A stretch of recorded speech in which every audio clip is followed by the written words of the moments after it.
Hi hello ನಮಸ್ಕಾರ ಎಲ್ರಿಗೂ. Welcome back to Vedu vlogs Kannada. ಇದು ಸೋಮವಾರ ಸಂಜೆ ಅಂದರೆ ಒಂದು 3 ಗಂಟೆಗೆ ವ್ಲಾಗ್ನ ಸ್ಟಾರ್ಟ್ ಮಾಡ್ಕೊಂಡಿದ್ದೀನಿ. ನನಗೂ ಆಫೀಸ್ ರಜಾ ಇತ್ತು ಇವತ್ತು. ಹಾಗೆ ನನ್ನ ಮಗನಿಗೂ ಸ್ಕೂಲ್ ರಜಾ ಕೊಟ್ಟಿದ್ದಾರೆ, ಸ್ಟಡಿ ಹಾಲಿಡೇಸು. ಶನಿವಾರದಿಂದ ರಜಾ ಕೊಟ್ಟಿದ್ದಾರೆ. ಅವನು ಮನೇಲಿ ಓದ್ಕೊಂಡಿದ್ದ, ಅಮ್ಮ ಏನಾದರೂ ಮಾಡಿಕೊಡು ಅಂತ ಕೇಳ್ತಾ ಇದ್ದ. ಅದಕ್ಕೆ ವೆಜಿಟೇಬಲ್ಸ್ ನೋಡಿ ಫ್ರಿಜ್ಜಲ್ಲಿ ನೋಡಿದೆ, ಸ್ವಲ್ಪ ವೆಜಿಟೇಬಲ್ಸ್ ಇತ್ತು. ಅದಕ್ಕೆ ಅದನ್ನೆಲ್ಲ ಕಟ್ ಮಾಡಿಕೊಂಡು ಮೋಮೋಸ್ ಮಾಡೋಣ ಅಂತ ರೆಡಿ ಮಾಡ್ಕೊತಾ ಇದ್ದೀನಿ. ಇವಾಗ ನೋಡಿ ಎಲೆಕೋಸನ್ನ ತುರ್ಕೊಬೇಕು. ನನ್ನ ಕೈಯಲ್ಲಿ ಸ್ವಲ್ಪ ಎಷ್ಟಾಗುತ್ತೋ ಅಷ್ಟು ತುರ್ಕೊಂಡೆ, ಇನ್ನೊಂದು ಸ್ವಲ್ಪ ಎಲ್ಲ ಸಣ್ಣ ಕಟ್ ಮಾಡಿಕೊಂಡೆ. ಹಾಗೆ ಕ್ಯಾರೆಟ್ನೂ ಅಷ್ಟೇ ಸಣ್ಣ ಕಟ್ ಮಾಡ್ಕೊಬೇಕು, ಆದರೆ ತುರಿದಿಟ್ಕೊಳ್ಳಿ ಪರವಾಗಿಲ್ಲ.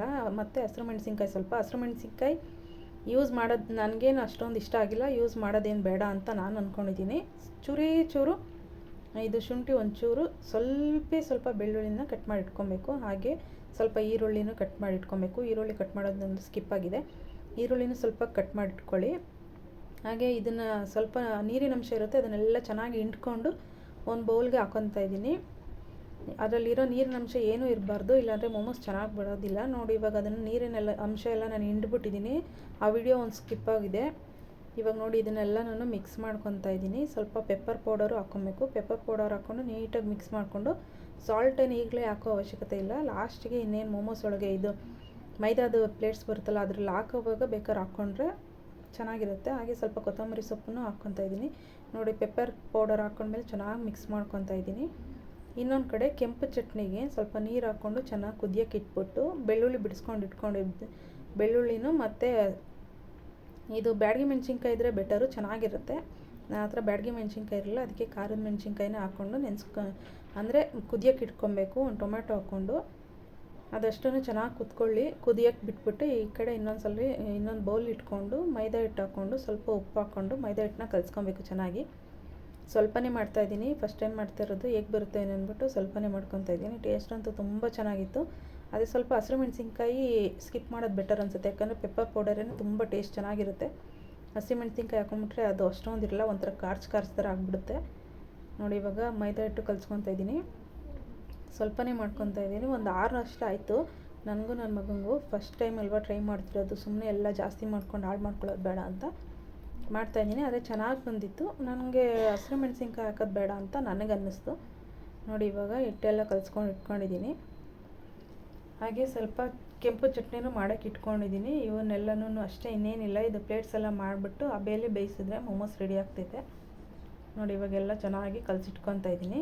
ಸ್ವಲ್ಪ ಎಣ್ಣೆ ಏನು ಬೇಡ ಅಂತ ಅನಿಸುತ್ತೆ ನನಗೆ, ಎಣ್ಣೆ ನಾನು ಹಾಕಿಲ್ಲ, ಹಂಗೇ ನೆನೆಯಕ್ಕೆ ಇಟ್ಟಿದ್ದೀನಿ. ಇನ್ನೊಂದು ಕಡೆ ನೋಡಿ ಇವಾಗೆಲ್ಲ ನಾನು ಮೈದಾದ ಪ್ಲೇಟ್ಸ್ ಮಾಡ್ಕೊತಾ ಇದ್ದೀನಿ, ಅಂದರೆ ಒಸ್ಕೊತಾ ಇದ್ದೀನಿ. ಇದನ್ನೆಲ್ಲ ಒಸ್ಕೊಂಡು ಅದರಲ್ಲಿ ನಾವು ಮಾಡಿಟ್ಟಿದ್ವಲ್ಲ ಇದನ್ನು ವೆಜಿಟೇಬಲ್ಸ್ದು, ಅದನ್ನು ಹಾಕ್ಕೊಂಡು ಮೋಮೋಸ್ ಶೇಪಲ್ಲಿ ಇದು ಮಾಡ್ಕೊಬೇಕು.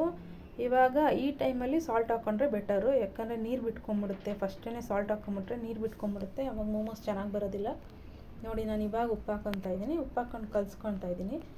ಇದು ಸ್ವಲ್ಪ ಇದನ್ನೆಲ್ಲನೂ ವೆಜಿಟೇಬಲ್ಸ್ ಎಲ್ಲ ತುಂಬ ಸಣ್ಣಕ್ಕಂದರೆ ಸಣ್ಣ ಕಟ್ ಮಾಡಬೇಕು, ಇಲ್ಲಾಂದರೆ ತುರಿದಿಟ್ಕೊಂಡೆ ಬೆಟರ್ ಅನಿಸುತ್ತೆ.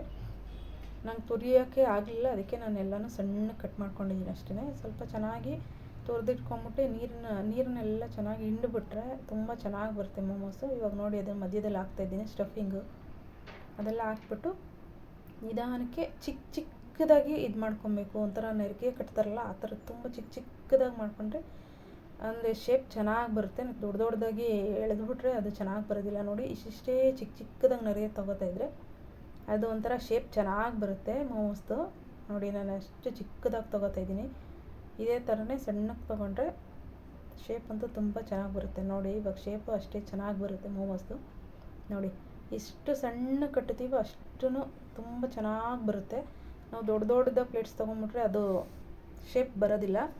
ನೋಡಿ ಇವಾಗ ಸಣ್ಣ ಕಟ್ಟಿದ್ದೀನಿ, ನೋಡಿ ಹಾಗೆ ಬಂದಿದೆ ಮೋಮೋಸ್ ಶೇಪು. ಸ್ವಲ್ಪ ಜಾಸ್ತಿ ಹಾಕಿ ಮಾಡ್ತಾಯಿದ್ದೀನಿ. ನಾನು ಸ್ವಲ್ಪ ಮೈದಾ ಹಿಟ್ಟು ಕಲಿಸ್ಕೊಂಡಿದ್ನಲ್ಲ, ಅದು ವೆಜಿಟೇಬಲ್ಸ್ದು ಜಾಸ್ತಿ ಮಾಡ್ಕೊಂಬಿಟ್ಟಿದ್ದೀನಲ್ಲ, ಸೊ ಅದಕ್ಕೇ ವೆಜಿಟೇಬಲ್ಸ್ದು ಸ್ಟಫಿಂಗ್ನೇ ಜಾಸ್ತಿ ಹಾಕೋತಾ ಇದ್ದೀನಿ. ನೋಡಿ ಪ್ಲೇಟ್ಸನ್ನು ಸಣ್ಣಕ್ಕೆ ಕಟ್ಕೊತಾ ಇದ್ದೀನಿ. 2 ಅಷ್ಟೇ ನಾನು ಇವಾಗ ತೋರಿಸ್ತಾ ಇದ್ದೀನಿ, ಇನ್ನು ಮಿಕ್ಕಿದ್ದು ನಾನು ಆಮೇಲೆ ಮಾಡಿಬಿಟ್ಟು ಇಟ್ಕೊಂಡಿರ್ತೀನಿ. ಆಮೇಲೆ ಬೇಯಿಸ್ಬಿಟ್ಟು ಮಾಡ್ಕೊಂಡು ತಿಂದ್ರಂತೂ ತುಂಬ ಚೆನ್ನಾಗಿರುತ್ತೆ. ಹೆಲ್ದಿ ರೆಸಿಪಿ ಕೂಡ, ಮತ್ತು ಇದು ಎಣ್ಣೆ ಅಂಶ ಇರೋದಿಲ್ಲ, ಏನಿಲ್ಲ, ಚೆನ್ನಾಗಿರುತ್ತೆ. ಈವ್ನಿಂಗ್ ಸ್ನ್ಯಾಕ್ಸ್ಗಂತೂ ತುಂಬ ಟೇಸ್ಟಿಯಾಗಿರುತ್ತೆ. ನೋಡಿ ಇವಾಗ ಶೇಪ್ ಹಾಗೆ ಬಂದಿದೆ. ಇನ್ನೊಂದು 6 ಅಷ್ಟೇ ಆಗಿದ್ದು ನಾನು ಕಲಸಿದಿಟ್ಟಲ್ಲಿ. ಇವಾಗ ಇನ್ನೊಂದು ಕಡೆ ಇದು ತೂತ್ ಬೌಲ್ ಇತ್ತಲ್ಲ, ಅದಕ್ಕೆ ತೂತ್ ಬೋಸಿ ಬರುತ್ತಲ್ಲ ಅದಕ್ಕೇ ಎಣ್ಣೆ ಹಚ್ಕೊತಾ ಇದ್ದೀನಿ. ಬೇರೆ ಏನೂ ಇರಲಿಲ್ಲ ನನ್ನ ಹತ್ರ, ಸದ್ಯಕ್ಕೆ ಇದರಲ್ಲೇ ಮಾಡೋಣ ಅಂದ್ಬಿಟ್ಟು ಇದಕ್ಕೆ ಸ್ವಲ್ಪ ಎಣ್ಣೆ ಹಾಕ್ಬಿಟ್ಟು ಅದನ್ನೆಲ್ಲ ನಾನು ಮಾಡಿಟ್ಟಿದ್ನಲ್ಲ ಅವನ್ನೆಲ್ಲ ಮೋಮೋಸ್ನೆಲ್ಲ ಇಟ್ಕೊತಾ ಇದ್ದೀನಿ. 6 ಆಗಿದ್ದಿದ್ದು, ಅದು ಸ್ವಲ್ಪ ದೊಡ್ಡದಾಗಿ ಮಾಡಿದ್ದೀನಿ. ಚಿಕ್ಕದಾಗಿ ಮಾಡಿದರೆ ಸ್ವಲ್ಪ ಜಾಸ್ತಿನೇ ಆಗ್ತಿತ್ತು. ಇನ್ನೂ ಸ್ವಲ್ಪ ನಾನು ವೆಜಿಟೇಬಲ್ಸ್ ಎಲ್ಲ ಕಟ್ ಮಾಡಿ ಇಟ್ಕೊಂಡಿದ್ದಿದ್ದೆ ಇತ್ತಲ್ಲ ಸ್ಟಫಿಂಗು, ಅದು ಹಂಗೆ ಇದೆ, ಇನ್ನೂ ಜಾಸ್ತಿ ಇತ್ತು ನೋಡಿ. ಇವಾಗ ಇಷ್ಟೇ ಆಗಿದೆ. ಇದನ್ನು ತೆಗ್ದಿಟ್ಬಿಟ್ಟು ಒಂದು ಬಾಣಲಿಗೆ ನೀರು ಹಾಕ್ಕೊಂಡು ಬಿಸಿ ಮಾಡೋಕ್ಕೆ ಇಟ್ಕೊಂಡಿದ್ದೀನಿ. ಹಂಗೆ ಒಂದು ರಿಂಗ್ ಬರುತ್ತಲ್ಲ ಅದನ್ನು ಮಧ್ಯದಲ್ಲಿ ಇಟ್ಬಿಟ್ಟು ಅದರ ಮೇಲೆ ಇಟ್ಟು ಒಂದು ಪ್ಲೇಟ್ ಮುಚ್ಚಿಬಿಡ್ತಾಯಿದ್ದೀನಿ. ಇದೇ ಹಬೆಯಲ್ಲಿ ಒಂದು 1/4 ಗಂಟೆ, ಒಂದು 20 ನಿಮಿಷ ಚೆನ್ನಾಗಿ ಬೇಯಕ್ಕೆ ಬಿಟ್ಬಿಡ್ಬೇಕು. ಸಣ್ಣ ಉರಿಲಿ ಮೀಡಿಯಮ್ ಉರಿಲಿ ಬಿಟ್ಬಿಡ್ಬೇಕು, ಚೆನ್ನಾಗಾಗುತ್ತೆ. ಮೋಮೋಸ್ ಅಂತೂ ತುಂಬ ಟೇಸ್ಟಿಯಾಗಿತ್ತು ಇವತ್ತು. ಖಾರ ಚಟ್ನಿಗೆ ನಾನು ಟೊಮೆಟೊ ಅಂದರೆ ಜೀರಿಗೆ ಹಾಕ್ಕೊಂಡಿದ್ದೆ. ಜೀರಿಗೆ ಏನು ಬೇಡ ಅಂತ ನನಗನ್ನಿಸ್ತಾ ಇದೆ ನೋಡಿ. ಇವಾಗ ಟೊಮೆಟೊನ ಚೆನ್ನಾಗಿ ಬೇಯಿಸ್ಕೊಂಡಿದ್ದಲ್ಲ ಅದು, ಮತ್ತು ಮೆಣಸಿನ್ಕಾಯಿ, ಬೆಳ್ಳುಳ್ಳಿ, ಸ್ವಲ್ಪ ಜೀರಿಗೆ, ಹಾಗೆ ಸ್ವಲ್ಪ ಉಪ್ಪು, ಇಷ್ಟು ಹಾಕ್ಕೊಂಡು ಚೆನ್ನಾಗಿ ಇದು ಮಾಡ್ಕೊಬೇಕು, ಗ್ರೈಂಡ್ ಮಾಡ್ಕೊಬೇಕು. ಇದು ಚೆನ್ನಾಗಿತ್ತು. ಜೀರಿಗೆ ನನಗೆ ಜೀರಿಗೆ ಫ್ಲೇವರ್ ಬೇಡ ಅಂತ ಅನ್ನಿಸ್ತು ನೋಡಿ. ಇವಾಗೆಲ್ಲನೂ ಮಿಕ್ಸ್ ಮಾಡ್ಕೊತಾ ಇದ್ದೀನಿ. ಹಾಗೆ ಮಿಕ್ಸಿ ಮಾಡ್ಕೊಂಡಿದ್ದೀನಿ. ಕಲರ್ ಅಂತೂ ತುಂಬ ಚೆನ್ನಾಗಿ ಬಂದಿತ್ತು. ಬ್ಯಾಡಗಿ ಮೆಣಸಿನ್ಕಾಯಿ ಹಾಕಿದ್ರೆ ಇನ್ನೂ ಕಲರ್ಫುಲ್ಲಾಗಿ ಬಂದಿರ್ತಿತ್ತು ನೋಡಿ. ಚೆನ್ನಾಗಾಗಿದೆ. ಚಟ್ನಿನೂ ಫೈನ್ ಪೇಸ್ಟಾಗಿ ರುಬ್ಕೊಬೇಕು, ತುಂಬ ಚೆನ್ನಾಗಿರುತ್ತೆ ರೆಡ್ ಚಟ್ನಿ ಅಂತೂ. ಇವಾಗ ನೋಡಿ ಇದು ಮೋಮೋಸು ಕೂಡ ರೆಡಿ ಆಯಿತು. 20 ನಿಮಿಷ ಬೇಯಿಸಿದ್ದೀನಿ ನಾನು. ಸಕ್ಕತ್ತಾಗಿತ್ತು. ಟೇಸ್ಟ್ ಅಂತೂ ತುಂಬ ಚೆನ್ನಾಗಿತ್ತು. ಇದು ಅಂದರೆ ಆಯಿಲ್ ಫ್ರೀ ಫುಡ್ಗಳು ಇವು, ತುಂಬ ಚೆನ್ನಾಗಿರುತ್ತೆ. ಹಬೆಯಲ್ಲಿ ಬೆಂದಿರುತ್ತೆ. ಮೈದಾ ಇಲ್ಲ ಅಂದರೆ ಇನ್ನೂ ಹೆಲ್ದಿ ಫುಡ್ ಇದು. ಬೇಕಾದರೆ ಗೋಧಿ ಹಿಟ್ಟು ಹಾಕ್ಕೊಳ್ಳೋರು ಹಾಕ್ಕೋಬೋದು, ಆದರೆ ಮೋಮೋಸ್ಗೆ ಒಂದು ಮೈದಾದಲ್ಲೇ ತುಂಬ ಚೆನ್ನಾಗಿರೋದು. ಗೋಧಿ ಹಿಟ್ಟಲ್ಲಿ ಎಷ್ಟು ಚೆನ್ನಾಗಿರುತ್ತೆ ಅಂತ ನನಗೆ ಗೊತ್ತಿಲ್ಲ. ಮೈದಾದಲ್ಲಂತೂ ತುಂಬ ಚೆನ್ನಾಗಾಗಿತ್ತು. ಇದ್ರ ಜೊತೆಗೆ ರೆಡ್ ಚಟ್ನಿ ಹಾಕಿ ಸರ್ವ್ ಮಾಡಿದ್ದೆ. ನನ್ನ ಮಗ ಅಂತೂ ತುಂಬ ಇಷ್ಟಪಟ್ಕೊಂಡು ತಿಂದ. ಈವ್ನಿಂಗ್ ಸ್ನ್ಯಾಕ್ಸ್ ಅಂತೂ ಮುಗೀತು ನೋಡಿ. ಎಷ್ಟು ಚೆನ್ನಾಗಿದೆ. ಟೆಕ್ಸ್ಚರ್ ಎಲ್ಲನೂ ಸೇಮ್ ಹಂಗೆ ಮೋಮೋಸ್ ಥರನೇ ಬಂದಿದೆ. ಚೆನ್ನಾಗಾಗಿತ್ತು, ತುಂಬ ಟೇಸ್ಟಿಯಾಗಿತ್ತು. ಎಣ್ಣೆ ಏನೂ ಯೂಸ್ ಮಾಡಿಲ್ಲ, ಜಸ್ಟ್ ನಾವು ಇದು ಬೇಯಿಸೋಕ್ಕೆ ಹಾಕೋಕ್ಕೆ ಅದ್ರ ಸ್ಪ್ರಿಂಕಲ್ ಮಾಡಿರ್ತೀವಿ ಅಷ್ಟೇ, ಇನ್ನೇನು ಜಾಸ್ತಿ ಎಣ್ಣೆ ಯೂಸ್ ಮಾಡಿರಲ್ಲ. ಹಾಗೆ ಸ್ವಲ್ಪ ಸಂಜೆ ಕೆಲಸ ಇತ್ತು, ಪಾತ್ರೆಗಳೆಲ್ಲ ತುಂಬ ಇದ್ವು, ಅವನ್ನೆಲ್ಲ ತೊಳೆದ್ಬಿಟ್ಟು ಸ್ವಲ್ಪ ಕಸ ಎಲ್ಲ ಗುಡಿಸ್ಕೊಂಡು ಕೊಟ್ಟೆ. ನಾನೇನು ದೀಪ ಹಚ್ಚೋ ಅಷ್ಟಿರಲಿಲ್ಲ, ಕಸ ಎಲ್ಲ ಗುಡಿಸ್ಕೊಂಡು ಕೊಟ್ಬಿಟ್ಟು ಒಂದು 10 ನಿಮಿಷ ಮೇಲೆಲ್ಲ ಹೋಗಿ ವಾಕ್ ಮಾಡ್ಕೊಂಬಂದು ಸ್ವಲ್ಪ ಬಟ್ಟೆಗಳೆಲ್ಲ ಒಗ್ದಾಕಿದ್ನಲ್ಲ ಆ ಬಟ್ಟೆಗಳೆಲ್ಲ ಎತ್ಕೊಂಬಂದು ಅವನ್ನೆಲ್ಲನೂ ಜೋಡಿಸಿಟ್ಕೊಂಡಿದ್ದೀನಿ, ಎಲ್ಲ ಮಡಚಿಟ್ಕೊಂಡೆ. ಹಾಗೆ ಸ್ವಲ್ಪ ನೋಡಿ ಇವಾಗ ನೈಟ್ ಊಟಕ್ಕೆ ನುಗ್ಗೆ ಸೊಪ್ಪಿನ ಸಾಂಬಾರು ಮಾಡೋಣ ಅಂತ ರೆಡಿ ಮಾಡ್ಕೊತಾ ಇದ್ದೀನಿ. ನಮ್ಮ ಮನೆ ಪಕ್ಕದ ಮನೆಯವರು ನುಗ್ಗೆ ಸೊಪ್ಪು ಕೊಟ್ಟಿದ್ರು ನಿನ್ನೆ, ಅದನ್ನು ಇವಾಗ ಮಾಡ್ಕೊತಾ ಇದ್ದೀನಿ. ನಿನ್ನೆ ಫಿಶ್ ಮಾಡಿದ್ನಲ್ಲ, ಸೊ ಅದಕ್ಕೆ ಹೀಟ್ ಆಗಿಬಿಡುತ್ತೆ ತುಂಬ ಅಂತ ನುಗ್ಗೆ ಸೊಪ್ಪನ್ನ ನಾನು ಯೂಸ್ ಮಾಡಿರಲಿಲ್ಲ. ಇವಾಗ ನಾನು ಯೂಸ್ ಮಾಡ್ತಾಯಿದ್ದೀನಿ. ಅದನ್ನೆಲ್ಲ ಬಿಡಿಸ್ಕೊಂಡು ನೀಟಾಗಿ ಅದನ್ನೆಲ್ಲ ಸೋಸ್ಕೊಂಡು ಇವಾಗ ನೋಡಿ ತೊಳ್ಕೊತಾ ಇದ್ದೀನಿ. ಈ ನುಗ್ಗೆ ಸೊಪ್ಪನ್ನ ಚೆನ್ನಾಗಿ ವಾಶ್ ಮಾಡ್ಕೊಬೇಕು, ಯಾಕಂದರೆ ಈ ಮುಂಚೆ ಆದರೆ ನುಗ್ಗೆ ಸೊಪ್ಪೇನು ತೊಳೆಯೋದು ಬೇಡ ಅಂತಿದ್ರು. ಅವಾಗಂದರೆ ಈ ಗಾಡಿಗಳೆಲ್ಲ ಇರ್ತಿರಲಿಲ್ಲ, ಧೂಳೆಲ್ಲ ಜಾಸ್ತಿ ಇರ್ತಿರಲಿಲ್ಲ. ಅದಕ್ಕೆ ಅವಾಗ ಹೆಂಗಿದ್ರು ಅಂದರೆ ತೊಳೆಯೋದು ಬೇಡ ಅಂತ ಹೇಳ್ತಿದ್ರು. ಇವಾಗ ತೊಳೆದಲ್ಲೇ ತಿಂದ್ಬಿಟ್ರೆ ಅದರಲ್ಲಿ ಎಷ್ಟು ಧೂಳಿರುತ್ತೆ, ಎಷ್ಟು ಮಣ್ಣಿರುತ್ತೆ, ಗಾಡಿಗಳೆಲ್ಲ ಓಡಾಡಿರ್ತಾವಲ್ಲ ಅದರದ್ದೆಲ್ಲ ಧೂಳು ತುಂಬ. ಸೊ ಅದಕ್ಕೆ ನೀಟಾಗಿ ತೊಳೆದ್ಬಿಟ್ಟು ನಾನೊಂದು 5 ನಿಮಿಷ ನೆನೆ ಹಾಕ್ಬಿಟ್ಟಿದ್ದೆ. ಏನಾದ್ರು ಧೂಳೆಲ್ಲ ಇತ್ತು ಅಂದರೆ ಎಲ್ಲ ಬಿಟ್ಕೊಳ್ಳಿ, ಮಣ್ಣಿನ ಅಂಶ ಏನಾದ್ರು ಇತ್ತು ಅಂದರೆ ಎಲ್ಲ ಹೋಗಲಿ ಅಂತ. ಹಾಗೆ ಇನ್ನೊಂದು ಕಡೆ ಬೇಳೆ ಹಾಕ್ಕೊತಾ ಇದ್ದೀನಿ. ಬೇಳೆನೂ ಮತ್ತು ಹೆಸ್ರು ಕಾಳು ಅಷ್ಟೇ, ನಾನು 2 ಹಾಕೋದು. ಬೇಕಾದರೆ ಅವರೇ ಬೇಳೆ ಹಾಕ್ಕೊಳ್ಳೋದಾದರೆ ಹಾಕ್ಕೊಬೋದು, ಬೇರೆ ಬೇರೆ ಕಾಳೆಲ್ಲನೂ ಹಾಕ್ಕೊಂಡು ಮಾಡೋರು ಮಾಡ್ತಾರೆ. ನಾನು ಬೇಳೆ ಮತ್ತು ಹೆಸ್ರು ಕಾಳು ಹಾಕ್ಕೊಂಡಿದ್ದೀನಿ. ಇವೆರಡೂ ನೀಟಾಗಿ ವಾಶ್ ಮಾಡ್ಕೊಂಡ್ಬಿಟ್ಟು ಹಾಗೆ ಒಂದು ಟೊಮೆಟೊನೂ ಹಾಕ್ಕೊಂಡು ಬೇಯಕ್ಕೆ ಇಟ್ಕೊತೀನಿ. ಉಪ್ಪೇನು ಹಾಕೋದಿಲ್ಲ ಇದಕ್ಕೆ. ಉಪ್ಪು ಹಾಕ್ಬಿಟ್ರೆ ಆಮೇಲೆ ಇದಕ್ಕೆಲ್ಲನೂ ಸೊಪ್ಪಿಗೆಲ್ಲ ಉಪ್ಪು ಹಾಕಬೇಕಲ್ಲ, ಸೊ ಅದಕ್ಕೆ ನಾನೇನು ಉಪ್ಪು ಹಾಕಲ್ಲ. ಹಾಗೆ ಕುಕ್ಕರ್ಲಿ ಒಂದೇ ಒಂದು ವಿಜಿಲ್ ತೊಗೊತೀನಿ. ವಿಜಿಲ್ ಹಾಕಿದ ತಕ್ಷಣವೇ, ಅಂದರೆ ವಿಜಿಲ್ ಕೂಗಿದ ತಕ್ಷಣವೇ ಇನ್ನೊಂದು 10 ನಿಮಿಷ ಇಳಿಸ್ಬಿಟ್ಟು ಹಂಗೇ ನೀರಲ್ಲಿ ವಿಜಿಲ್ನ ಇಳಿಸ್ಬಿಡ್ತೀನಿ. ಆವಾಗ ಮುಕ್ಕಾಲು ಭಾಗ ಅಷ್ಟು ಬೆಂದಿರುತ್ತೆ ಕಾಳುಗಳು. ಆಮೇಲೆ ಇನ್ನು ಸೊಪ್ಪೆಲ್ಲ ಹಾಕ್ಕೊಂಡು ಬೇಯಕ್ಕೆ ಇಟ್ಕೊತೀನಿ. ಇವಾಗ ನೋಡಿ ಹಂಗೆ ಇಳಿಸ್ಬಿಟ್ಟೆ, ನೀರು ಶಿಂಕಲ್ಲಿ ನೀರು ಬಿಟ್ಬಿಟ್ಟೆ ನಾನು ವಿಜಿಲ್ ಇಳಿಸ್ಬಿಟ್ಟೆ. ಇವಾಗ ನೋಡಿ ಮುಕ್ಕಾಲು ಭಾಗ ಬೇಳೆನೂ ಬೆಂದಿದೆ, ಬೇಳೆನೂ ಹೆಸ್ರು ಕಾಳು. ಇವಾಗ ಸೊಪ್ಪು ಹಾಕ್ಕೊತಾ ಇದ್ದೀನಿ. ಸೊಪ್ಪು ಹಾಕ್ಕೊಂಡು ಇವಾಗ ನಾನು ಉಪ್ಪು ಹಾಕ್ಕೊಂಡು ಬೇಯಕ್ಕೆ ಇಟ್ಕೊತೀನಿ. ನಾನು ಕುಕ್ಕರ್ ಲಿಡ್ ಏನು ಮುಚ್ಚೋದಿಲ್ಲ, ಹಂಗೆ ಓಪನ್ ಇದರಲ್ಲೇ ಬೇಯಿಸ್ತೀನಿ ನೋಡಿ. ಇವಾಗೆಲ್ಲನೂ ಹಾಕ್ಕೊತಾ ಇದ್ದೀನಿ. ಈ ಟೈಮಲ್ಲಿ ನಾನು ಉಪ್ಪು ಹಾಕ್ಕೊತೀನಿ, ಎಲ್ಲ ಅದಕ್ಕೂ ಮಿಕ್ಸ್ ಆಗೋ ಥರ ಉಪ್ಪು ಹಾಕ್ಕೊಂಡು ನೀಟಾಗಿ ಬೇಯಿಸ್ಕೊತೀನಿ. ಅಂದರೆ ಕುಕ್ಕರ್ ಮುಚ್ಚಬಾರ್ದು ಅಂತಾರೆ, ವಿಷದ ಥರ ಆಗುತ್ತೆ ಅಂತ ಇವಾಗೇನು ಆ ಥರ ಅನಿಸಲ್ಲ, ಏನೋ ವಿಷದ ಥರ ಏನಿರಲ್ಲ. ನುಗ್ಗೆ ಸೊಪ್ಪು ಚೆನ್ನಾಗೇ ಇತ್ತು. ಈಗ ಉಪ್ಪು ಹಾಕ್ಕೊಂಡು ಒಂದು 10 ನಿಮಿಷ ನಾನು ಚೆನ್ನಾಗಿ ಬೇಯಿಸ್ಕೊತೀನಿ. ನೋಡಿ ಇವಾಗ ಮುಕ್ಕಾಲು ಭಾಗ ಅಷ್ಟೇ ಬೆಂದಿದೆ, ಏನು ಫುಲ್ ಬೆಂದಿರಲಿಲ್ಲ, ಚೆನ್ನಾಗಿ ಬೆಂದಿತ್ತು ಕಾಳು. ನೋಡಿ ಇವಾಗ ಇನ್ನೊಂದು ಕಡೆ ಇಟ್ಬಿಟ್ಟು ಅದನ್ನು ಬೇಯಕ್ಕೆ ಇಟ್ಕೊತೀನಿ. ಒಂದು ಓಪನ್ ಇದರಲ್ಲೇ ಬೇಯಿಸ್ಬೇಕು, ಕುಕ್ಕರ್ ಲಿಡ್ ಏನು ಕ್ಲೋಸ್ ಮಾಡೋದು ಬೇಡ, ಅವಾಗ ಚೆನ್ನಾಗಿ ಬರೋದಿಲ್ಲ ಸಾರು. ನೋಡಿ ಈಗ ಇನ್ನೊಂದು ಕಡೆ ಇದು ಒಣಮೆಣ್ಸಿನ್ಕಾಯಿನ ಹುರ್ಕೊತಾ ಇದ್ದೀನಿ. ನನ್ನ ಹತ್ರ ಇದು ಗುಂಟೂರು ಮೆಣಸಿನ್ಕಾಯಿ ಇರಲಿಲ್ಲ, ಖಾರ ಮೆಣಸಿನ್ಕಾಯಿನೇ ಯೂಸ್ ಮಾಡ್ಕೊತಾ ಇದ್ದೀನಿ. ಗುಂಟೂರು ಮೆಣಸಿನ್ಕಾಯಿ ಹಾಕಿದ್ರೆ ಅಷ್ಟೊಂದೇನು ಖಾರ ಇರಲ್ಲ, ಖಾರನೂ ಚೆನ್ನಾಗಿ ಬರುತ್ತೆ. ಇದು ಖಾರ ಮೆಣಸಿನ್ಕಾಯಿನೇ. ಇದು ಖಾರ ಮೆಣಸಿನ್ಕಾಯಿ ಹಾಕಿರೋದ್ರಿಂದ ಕಲರ್ ಕಲರ್ ಬರುತ್ತೆ, ಬಟ್ ಆದರೆ ತುಂಬ ಖಾರ ಇರುತ್ತೆ. ಇವಾಗ ನೋಡಿ ಇದೆಲ್ಲ ಹುರ್ಕೊಂಡಾಯಿತು. ಇನ್ನೊಂದು ಕಡೆ ನೋಡಿ ಬೆಳ್ಳುಳ್ಳಿ ಎಲ್ಲನೂ ಬಿಡಿಸಿಟ್ಕೊಂಡಿದ್ದೀನಿ, ಸ್ವಲ್ಪ ಕೊತ್ತಂಬರಿ ಸೊಪ್ಪು, ಹಾಗೆ ನಾನು ಬೇಯಿಸಿಟ್ಕೊಂಡಿದ್ದೆಲ್ಲ ಟೊಮೆಟೊ ಅದೊಂದು ಹಾಕ್ಕೊಂಡಿದ್ದೀನಿ, ಸ್ವಲ್ಪ ಜೀರಿಗೆ, ಸ್ವಲ್ಪ ಮೆಣಸು, ಹಾಗೆ ಸ್ವಲ್ಪ ಹುಣಸೆಹಣ್ಣು, ಆಮೇಲೆ ಉಪ್ಪು ಹಾಕ್ಕೋಬೇಕಾಗುತ್ತೆ. ಇವಾಗ ನೋಡಿ ಇವಿಷ್ಟನ್ನು ನಾನೆಲ್ಲ ರೆಡಿ ಮಾಡಿ ಇಟ್ಕೊಂಡಿದ್ದೀನಿ. ಅದಕ್ಕೆ ಎಷ್ಟು ಬೇಕೋ ಅಷ್ಟು ಹಾಕ್ಕೊಬೇಕಾಗುತ್ತೆ. ಇವಾಗ ನೋಡಿ ನಾನು ಮೆಣಸಿನ್ಕಾಯಿನ ಹಾಕ್ಕೊತಾ ಇದ್ದೀನಿ ಜಾರ್ಗೆ. ಮೆಣಸಿನ್ಕಾಯಿ ಮತ್ತು ಬೆಳ್ಳುಳ್ಳಿ ಇವೆರಡೂ ಹಾಕ್ಕೊಂಡು ಚೆನ್ನಾಗಿ ರುಬ್ಕೊತೀನಿ. ಫಸ್ಟ್ ಅವೆರಡೂ ಚೆನ್ನಾಗಿ ರುಬ್ಕೊತೀನಿ, ಆಮೇಲೆ ಮಿಕ್ಕಿದೆಲ್ಲ ಐಟಮ್ಸ್ ಹಾಕ್ಬಿಟ್ಟು ರುಬ್ಕೊತೀನಿ. ಇದು ಮೆಣಸಿನ್ಕಾಯಿ ಎಲ್ಲನೂ ಚೆನ್ನಾಗಿ ಫೈನಾಗಿ ಪೇಸ್ಟ್ ಆದರೆ ಒಂಥರ ಚೆನ್ನಾಗಿ ನುಣ್ಣಗಾದರೆ ಇನ್ನು ಮಿಕ್ಕಿದ್ದೆಲ್ಲ ಹಾಕ್ಕೊಂಡ್ರೆ ಇನ್ನೂ ಚೆನ್ನಾಗಿ ಇದಾಗುತ್ತೆ. ಇಲ್ಲಾಂದರೆ ಇದು ಬೇರೆವೆಲ್ಲ ನುಣ್ಣಗಾಗ್ಬಿಟ್ಟು ಈ ಮೆಣಸಿನ್ಕಾಯಿ ಹಂಗಂಗೆ ತರ್ತರಿ ಉಳ್ಕೊಂಬಿಡುತ್ತೆ ಅಂತ ಫಸ್ಟ್ ಅದನ್ನು ಗ್ರೈಂಡ್ ಮಾಡ್ಕೊತಾ ಇದ್ದೀನಿ. ಇವಾಗ ನೋಡಿ ಅವೆರಡೂ ಗ್ರೈಂಡ್ ಮಾಡ್ಕೊಂಡಿದ್ದಾಯಿತು. ಇವಾಗ ಟೊಮೆಟೊ ಇತ್ತಲ್ಲ, ಟೊಮೆಟೊನೂ ಹಾಕ್ಕೊತೀನಿ, ಹಾಗೆ ಕೊತ್ತಂಬರಿ ಸೊಪ್ಪು, ಸ್ವಲ್ಪ ಜೀರಿಗೆ ಇತ್ತಲ್ಲ, ಜೀರಿಗೆ ಮತ್ತು ಮೆಣಸು ಇಷ್ಟು ಹಾಕ್ಕೊತಾ ಇದ್ದೀನಿ. ಅದ್ರ ಜೊತೆಗೆ ರುಚಿಗೆ ತಕ್ಕಷ್ಟು ಉಪ್ಪು ಇಷ್ಟು ಹಾಕ್ಕೊಂಡು ಚೆನ್ನಾಗಿ ರುಬ್ಕೊಬೇಕು. ಫೈನ್ ಪೇಸ್ಟ್ ಆಗಂಗೆ ರುಬ್ಕೊಬೇಕು, ತುಂಬ ಚೆನ್ನಾಗಿರುತ್ತೆ ಖಾರ. ಅರ್ಧ ರುಬ್ಕೊಳ್ಳೋದು ಬೇಡ. ನೋಡಿ ಇವಾಗ ಚೆನ್ನಾಗಾಗಿದೆ, ಟೇಸ್ಟ್ ಅಂತೂ ತುಂಬ ಚೆನ್ನಾಗಾಗಿದೆ ಖಾರದ್ದು.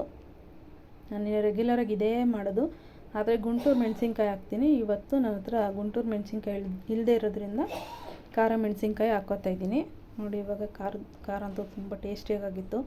ಇವಾಗ ಖಾರ ರುಬ್ಬಿದ್ದೀನಲ್ಲ ಆ ಜಾರ್ನೂ ಇದರಲ್ಲಿ ನಾನು ಇದು ಬಸ್ತಿಟ್ಕೊಂಡಿರ್ತೀನಲ್ಲ ನೀರಿಗೆ, ಅದಕ್ಕೇ ಮಿಕ್ಸ್ ಮಾಡ್ಕೊತೀನಿ. ಇವಾಗ ನೋಡಿ ಕುಕ್ಕರ್ ನುಗ್ಗೆ ಸೊಪ್ಪೆಲ್ಲನೂ ಬೆಂದಿತ್ತು, ಅದನ್ನು ಇವಾಗ ಒಂದು ಇದಕ್ಕೆ ಬೌಲ್ಗೆ ಸೋಸ್ಕೊಳಕ್ಕೆ ಹಾಕಿದ್ದೀನಿ. ಸೋಸೋಕೆ ಹಾಕೋಕೆ ಹೋದಾಗ ಸ್ವಲ್ಪ ನೀರೆಲ್ಲ ಎಗರುಬಿಡ್ತು. ನೋಡಿ ಇವಾಗ ಎಲ್ಲನೂ ಒಂದು ಕಡೆಯಿಂದ ಅದನ್ನೆಲ್ಲನೂ ಎತ್ತಿಟ್ಕೊತಾ ಇದ್ದೀನಿ. ಇವಾಗ ನೋಡಿ ಬಸ್ತಿಟ್ಕೊಂಡಿದ್ದೀನಿ. ಈ ಬಸ್ತಿಟ್ಕೊಂಡಿರೋ ನೀರಿಗೇ ನಾನು ಇವಾಗ ಖಾರ ರುಬ್ಬಿದ್ನಲ್ಲ ಜಾರ್ದು ಹಂಗೆ ಅದರಲ್ಲೇ ಮಿಕ್ಸ್ ಮಾಡಿಬಿಡ್ತೀನಿ. ಆ ನೀರಿಗೇ ಸಾರ್ದಂತೂ ಟೇಸ್ಟ್ ಚೆನ್ನಾಗಿರುತ್ತೆ. ಇವಾಗ ನೋಡಿ ಎಲ್ಲ ನೀಟಾಗಿ ಬಸ್ತಿಟ್ಕೊಂಡಿದ್ದೀನಿ. ಇವಾಗ ಖಾರ ರುಬ್ಬಿದ್ನಲ್ಲ ಅದನ್ನೇ ಇದಕ್ಕೆ ನಾನು ಇವಾಗ ಹಾಕ್ಕೋತಾ ಇದ್ದೀನಿ. ಈ ಖಾರ ರುಬ್ಬಿದ್ನದಕ್ಕೆ ಹಾಕೊಂಡ್ರೆ ಸಾಂಬಾರು ಟೇಸ್ಟಾಗಿರುತ್ತೆ, ಚೆನ್ನಾಗಿರುತ್ತೆ. ಇವಾಗ ಬೇಳೆ ಎಲ್ಲ ಅದರಲ್ಲೇ ಬೆಂದಿರುತ್ತಲ್ಲ, ಅದರದ್ದು ಸ್ವಲ್ಪ ನೀರೆಲ್ಲ ಚೆನ್ನಾಗಿರುತ್ತೆ, ಇದ್ರ ಟೇಸ್ಟ್ ಎಲ್ಲನೂ ತುಂಬ ಚೆನ್ನಾಗಿರುತ್ತೆ, ಸ್ವಲ್ಪ ಗಟ್ಟಿಯಾಗೂ ಇರುತ್ತೆ. ನೋಡಿ ಇವಾಗ ಇದನ್ನು ಮಿಕ್ಸ್ ಮಾಡ್ಕೊಂಡು ಇಟ್ಕೊಂಡಿದ್ದೀನಿ. ಹಾಗೆ ಇದೆಲ್ಲ ಆದಮೇಲೆ ಸ್ವಲ್ಪ ಮುದ್ದೆ ಇಟ್ಕೊತೀನಿ. ಅನ್ನ ಏನು ಮಾಡೋದಿಲ್ಲ ಇವತ್ತು, ಮುದ್ದೆ ಒಂದು ಮಾಡ್ಕೊಂಡ್ರೆ ಮುಗಿಯಿತು ಅಷ್ಟೇ. ತೆಂಗಿನಕಾಯಿ ಸ್ವಲ್ಪ ಇರಲಿಲ್ಲ, ಅದನ್ನೊಂದು ಹೊಡ್ಕೊಂಬಂದು ಎಲ್ಲ ತುರ್ಕೊತಾ ಇದ್ದೀನಿ. ಎಲ್ಲ ತುರಿದಿಟ್ಕೊಂಡು ಹಾಗೆ ಈರುಳ್ಳಿ ಮೆಣಸಿನ್ಕಾಯಿ ಎಲ್ಲನೂ ಕಟ್ ಮಾಡಿ ಇಟ್ಕೊಂಡಿದ್ದೀನಿ. ಇವಾಗ ಇನ್ನೊಂದು ಕಡೆ ನೋಡಿ ಬಾಣಲಿ ಇಟ್ಕೊಂಡು ಎಣ್ಣೆ ಹಾಕ್ಕೊಂಡು, ಎಣ್ಣೆ ಕಾದ್ಮೇಲೆ ಸ್ವಲ್ಪ ಈರುಳ್ಳಿ ಹಾಕ್ಕೋತಾ ಇದ್ದೀನಿ. ಹಸಿಮೆಣ್ಸಿನ್ಕಾಯಿ ಹಾಕ್ಕೊಂಡಿದ್ದೀನಿ, ಒಣಮೆಣ್ಸಿನ್ಕಾಯಿನ ಹಾಕಿಲ್ಲ. ನನಗೆ ಯಾವಾಗ ಏನು ಅನಿಸುತ್ತೋ ಆ ಥರ ಹಾಕ್ಕೋತೀನಿ. ಒಂದೊಂದು ಸಲ ಒಣಮೆಣ್ಸಿನ್ಕಾಯಿ ಹಾಕ್ಕೋತೀನಿ, ಒಂದೊಂದು ಸಲ ಹಸಿಮೆಣ್ಸಿನ್ಕಾಯಿ ಹಾಕ್ಕೋತೀನಿ. ಈಗ ನೋಡಿ ಹಸಿಮೆಣ್ಸಿನ್ಕಾಯಿ ಎಲ್ಲ ಹಾಕ್ಕೊಂಡು ಫ್ರೈ ಮಾಡ್ಕೊತಾ ಇದ್ದೀನಿ, ಚೆನ್ನಾಗಿ ಫ್ರೈ ಮಾಡ್ಕೊಬೇಕು. ಹಾಗೆ ನಾನು ಬಸ್ತಿಟ್ಕೊಂಡಿದ್ನಲ್ಲ ಕಾಳು, ಅದನ್ನೆಲ್ಲ ಹಾಕಿ ಒಂದು 5 ನಿಮಿಷ 10 ನಿಮಿಷ ಚೆನ್ನಾಗಿ ಹುರ್ಕೊತೀನಿ. ನುಗ್ಗೆ ಸೊಪ್ಪಿಂದು ಪಲ್ಯ ಅಂತೂ ತುಂಬ ಟೇಸ್ಟಾಗಿರುತ್ತೆ. ನನಗಂತೂ ನುಗ್ಗೆ ಸೊಪ್ಪಿನ ಉಪ್ಸಾರಂತೂ ತುಂಬ ಇಷ್ಟ. ನನಗೆ ಯಾವಾಗ ಕೊಟ್ಟರು ತಿಂತೀನದು, ಮುದ್ದೆನೂ ಮತ್ತು ನುಗ್ಗೆ ಸೊಪ್ಪಿಂದು ಉಪ್ಸಾರು. ನೋಡಿ ಇವಾಗ ತೆಂಗಿನಕಾಯಿ ಹಾಕ್ಕೋತಾ ಇದ್ದೀನಿ. ತೆಂಗಿನಕಾಯಿ ಹಾಕ್ಕೊಂಡು ಒಂದು 5ರಿಂದ 10 ನಿಮಿಷ ಚೆನ್ನಾಗಿ ಹುರ್ಕೊಬೇಕು. ಹುರ್ಕೊಂಡು ಮುಚ್ಚಿಬಿಟ್ರೆ ಪಲ್ಯ ರೆಡಿ ಆಗುತ್ತೆ. ಇದಕ್ಕೆ ತೆಂಗಿನಕಾಯಿ ಫ್ಲೇವರ್ ತುಂಬ ಚೆನ್ನಾಗಿರುತ್ತೆ ನುಗ್ಗೆ ಸೊಪ್ಪಿಗೆ. ನನ್ನ ತೆಂಗಿನಕಾಯಿ ಖಾಲಿ ಆಗಿತ್ತು, ಹಂಗೂ ಇವಾಗ ಹೋಗಿ ಆಚೆ ಇದ್ದಿದ್ದು ಒಂದು ತೊಗೊಂಬಂದು ಹೊಡೆದುಬಿಟ್ಟು ತುರ್ದಿಕ್ಕಿ ಹಾಕ್ತಾಯಿದ್ದೀನಿ. ನುಗ್ಗೆ ಸೊಪ್ಪಿಗೆ ಮೇನ್ ಇಂಗ್ರೀಡಿಯೆಂಟ್ಸೇ ತೆಂಗಿನಕಾಯಿ, ಅದಿಲ್ಲ ಅಂದರೆ ಟೇಸ್ಟ್ ಚೆನ್ನಾಗಿರಲ್ಲ. ನುಗ್ಗೆ ಸೊಪ್ಪು ಹಾಕ್ದಲ್ಲೇ ಅಂದರೆ ತೆಂಗಿನಕಾಯಿ ಹಾಕ್ದಲ್ಲೇ ಮಾಡ್ಬೋದು, ಅದೊಂಥರ ಟೇಸ್ಟ್ ಇರುತ್ತೆ. ತೆಂಗಿನಕಾಯಿ ಹಾಕಿದ್ಮೇಲೆ ಇನ್ನೊಂಥರ ಟೇಸ್ಟ್ ಇರುತ್ತೆ, ತುಂಬ ಚೆನ್ನಾಗಿರುತ್ತೆ. ಇವಾಗ ನೋಡಿ ಎಲ್ಲ ಮಿಕ್ಸ್ ಮಾಡಾಯಿತು. ಈಗ ಒಂದು ಕಡೆ ಇಟ್ಬಿಡ್ತೀನಿ, ಎತ್ತಿ ಆ ಕಡೆ ಇಟ್ಬಿಡ್ತೀನಿ. ಸ್ವಲ್ಪ ಪಾತ್ರೆಗಳಿದ್ವು. ಇವಾಗ ನಾನು ಅಡುಗೆ ಮಾಡಿದ್ನಲ್ಲ ಆ ಪಾತ್ರೆಗಳಿತ್ತಲ್ಲ ಅವನ್ನೆಲ್ಲ ವಾಶ್ ಮಾಡ್ಕೊತಾ ಇದ್ದೀನಿ. ಅನ್ನ ಏನು ಮಾಡೋ ಅಷ್ಟಿಲ್ಲ, ಬೆಳಗ್ಗೆ ಮಾಡಿದ್ದ ಅನ್ನನೇ ಇತ್ತು ಸ್ವಲ್ಪ ಇವತ್ತು. ಅದಕ್ಕೆ ಬರೀ ಮುದ್ದೆ ಮಾಡ್ಕೊತಾ ಇದ್ದೀನಿ. ನಾನು ನನ್ನ ಮನೆಯವರೆಲ್ಲ, ನಮ್ಮ ಯಜಮಾನ್ರು ಮತ್ತು ನಮ್ಮಮ್ಮ ಏನು ಅನ್ನ ತಿನ್ನೋದಿಲ್ಲ, ಮುದ್ದೆನೇ ತಿನ್ನೋದು ಈ ಸಾರಲ್ಲಿ. ನನ್ನ ಮಗಂಗೆ ಸ್ವಲ್ಪ ಅನ್ನ ಇತ್ತು, ಅದಕ್ಕೆ ಅನ್ನಕ್ಕೇನು ಇಡೋಕ್ಕೆ ಹೋಗಲಿಲ್ಲ. ತಿರ್ಗಿ ಇವಾಗ ಮಾಡಿದೆ ಇಟ್ಟರೆ ಇನ್ನೂ ಉಳ್ಕೊಂಬಿಡುತ್ತೆ. ಸೊ ಅದಕ್ಕೆ ನಾನು ಅನ್ನ ಏನು ಮಾಡೋಕ್ಕೆ ಹೋಗಿಲ್ಲ. ನೋಡಿ ಇವಾಗ ಈ ಪಾತ್ರೆ ಎಲ್ಲ ತೊಳ್ಕೊಂಬಿಟ್ಟು ಈ ಕುಕ್ಕರೆಲ್ಲ ತೊಳೆದು ಎತ್ತಿಟ್ಬಿಡ್ತೀನಿ. ಇನ್ನು ಮುದ್ದೆಗೆ ಇಟ್ಕೋಬೇಕಷ್ಟೇ. ಮುದ್ದೆ ಒಂದು ಮಾಡಿಕೊಂಡ್ರೆ ಅಡುಗೆ ರೆಡಿಯಾಗುತ್ತೆ. ಇವತ್ತೇನು ಬೇರೆ ಏನೂ ಮಾಡಲಿಲ್ಲ, ಸಂಜೆ ಮೋಮೋಸ್ ಮಾಡಿದ್ದಷ್ಟೇ. ಇವಾಗ ನೋಡಿ ಮುದ್ದೆ ಉಪ್ಸಾರು. ಈ ಊಟದ ಮುಂದೆ ಯಾವ ಊಟನೂ ಟೇಸ್ಟ್ ಇರೋಲ್ಲ ಬಿಡು. ಎಂಥ ನೆನ್ನೆ ಎಲ್ಲ ನಾನ್ ವೆಜ್ ಅಂದರೆ ಫಿಶ್ ಎಲ್ಲ ತಿಂದ್ರೂ ಇವತ್ತು ಈ ಉಪ್ಸಾರು ತಿನ್ನೋದ್ರಲ್ಲಿ ಇರೋ ರುಚಿನೇ ಬೇರೆ ಇದು. ಇವಾಗ ನೋಡಿ ಮುದ್ದೆಗೂ ಇಟ್ಕೊತಾ ಇದ್ದೀನಿ. ಈ ಕಡೆ ಮುದ್ದೆ ಮಾಡಿದ್ರೆ ಅಡುಗೆ ರೆಡಿ ಆಗುತ್ತೆ. ನೋಡಿ ಒಂದು 2.5 ಗ್ಲಾಸಷ್ಟು ನಾನು ನೀರು ಹಾಕ್ಕೊತಾ ಇದ್ದೀನಿ. ಸ್ವಲ್ಪ ಉಪ್ಪು ಹಾಕ್ಕೊತಾ ಇದ್ದೀನಿ. ಹಾಗೆ ಹಸಿಟ್ಟು ಹಾಕ್ಕೊಂಡು ಕುದಿಯೋಕೆ ಇಟ್ಬಿಟ್ಟು, ಕುದಿಯೋಕೆ ಇಟ್ಬಿಟ್ಟು ಒಂದು ಸ್ವಲ್ಪ ಟಿ ವಿ ನೋಡ್ತಾ ಇದ್ದೆ. ಹಾಗೆ ಇವಾಗ ಕುದೀತಾ ಇದೆ ನೋಡಿ. ಇವಾಗ ಕುದಿಯೋ ಟೈಮಲ್ಲಿ ಹಿಟ್ಟು ಹಾಕ್ಕೊಂಡು ನಮ್ಗೆ ಎಷ್ಟು ಬೇಕೋ ಅಷ್ಟು, ಅದಕ್ಕೆ ಎಷ್ಟು ಬೇಕೋ ಅಷ್ಟು ಹಿಟ್ಟು ಹಾಕ್ಕೊಂಡು ತಿರುಗಿಸ್ಕೊಂಡ್ರೆ, ತಿರುಗಿಸ್ಬಿಟ್ಟು ಎಷ್ಟು ಬೇಕೋ ಅಷ್ಟು ಮಿಕ್ಸ್ ಮಾಡಿ ಇಟ್ಕೊಂಡು ಒಂದು ಪ್ಲೇಟ್ ಮುಚ್ಚಿಬಿಟ್ರೆ ಮುದ್ದೆ ಅದು ಬೇಯ್ತಾ ಇರುತ್ತೆ. ಆಮೇಲೆ ಎದುರುಗೋಲು ಹಾಕ್ಕೊಂಡು ಅಂದರೆ ತಿರುಗಿಸ್ಕೊಂಡು ಮುದ್ದೆ ಮಾಡಿಕೊಂಡ್ರೆ ಮುದ್ದೆ ರೆಡಿ ಆಗುತ್ತೆ. ಇವಾಗ ನೋಡಿ ಎಷ್ಟು ಬೇಕೋ ಅಷ್ಟು ಹಿಟ್ಟು ಹಾಕ್ಕೊತಾ ಇದ್ದೀನಿ. ಇವಾಗ ಹಿಟ್ಟೆಲ್ಲ ಹಾಕ್ಕೊಂಡು ತಿರುಗಿಸ್ಕೊತಾ ಇದ್ದೀನಿ. ಹಾಗೆ ಇದೆಲ್ಲ ಕೆಲಸ ಇಟ್ಟು ಮುದ್ದೆಗೆ ಇಟ್ಬಿಟ್ಟು ಒಂದು ಅರ್ಧ ಗಂಟೆ ಟಿ ವಿ ನೋಡ್ತಾ ಇದ್ದೆ. ಟಿ ವಿ ನೋಡಿಕೊಂಡು ಆಮೇಲೆ ಬಂದು ಊಟ ಮಾಡೋಕ್ಕೆ ಹಾಕೋತಾ ಇದ್ದೀನಿ. ಈ ವ್ಲಾಗ್ನ ಇಲ್ಲಿಗೆ ಎಂಡ್ ಮಾಡ್ತಾಯಿದ್ದೀನಿ. ಇಷ್ಟ ಆದರೆ ಲೈಕ್ ಮಾಡಿ, ಶೇರ್ ಮಾಡಿ, ಕಮೆಂಟ್ ಮಾಡಿ. ದಯವಿಟ್ಟು ಏನಾದ್ರು ಮಿಸ್ಟೇಕ್ಸ್ ಇದ್ದರೆ ಕಮೆಂಟ್ ಮಾಡಿ ಹೇಳಿ. Thank you so much. ನೋಡಿ ಮುದ್ದೆನೂ ಉಪ್ಸಾರು ಹಾಗೆ ಸೊಪ್ಪು ಕಾಳು ತುಂಬ ಚೆನ್ನಾಗಿರುತ್ತೆ, ನಿಮಗೂ ಗೊತ್ತಿರುತ್ತೆ. Thank you so much.